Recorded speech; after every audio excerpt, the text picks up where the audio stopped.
This lesson introduces you to yet another tense of the verb, and this is going to be called the weak aorist. And actually, the aorist is the particular tense, and what we mean by that is it's a simple past tense.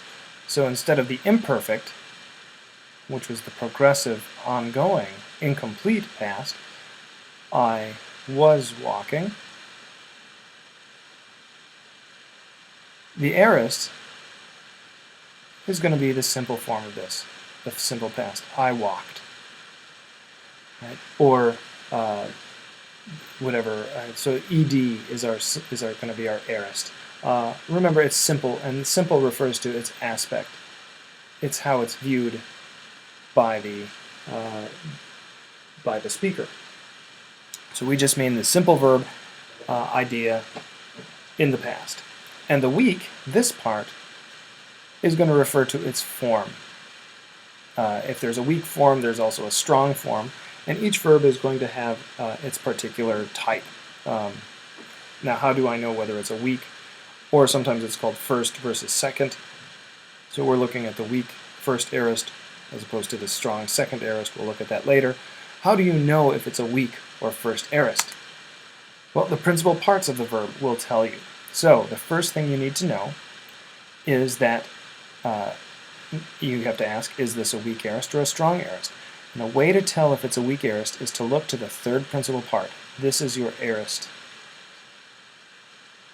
part. And you will see an alpha in this weak aorist. Oftentimes you'll see a sigma. Oftentimes you'll see an epsilon. The epsilon, remember, tells you it's past, just like the imperfect. But the alpha is what tells you this is a weak aorist verb. Now, to conjugate the weak aorist verb, we're going to take this third principal part. Oftentimes is, you've got your epsilon augment, you've got your stem, which is oftentimes very close to the present stem, and then you'll have sigma, oftentimes, and you'll have your alpha all the time. So that's the first person singular, epausa. Remember, this means to stop. So epsilon, stem, sigma, alpha. Epausa. Second person, you stopped. Epausas. So the as is our ending on our aorist stem with the augment. Epausen. Notice the movable nu. It can be epauset or epausen. So our endings are going to be a, as,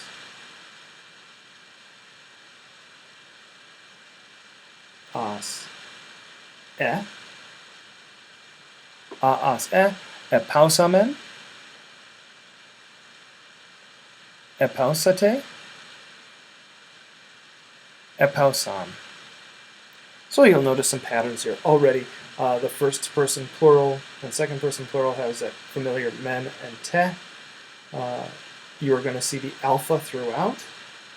So look for that alpha in your stem, except in the third person singular. We don't see it there. But otherwise it looks probably very similar to the imperfect in some situations. So let's look at another one. Dioko, to pursue. So we look to our third principal part, ed dioxa. Notice there's no sigma visible. It's actually in the xi. Kappa plus sigma equals a xi. But our endings are exactly as we'd expect. So edioxa, edioxas, edioxe, edioxamen, edioxete, edioxan. Now you might ask, what if I have aorists in the wild? How do I recognize what stem it's from? First thing you should always do is drop the augment. Drop the epsilon.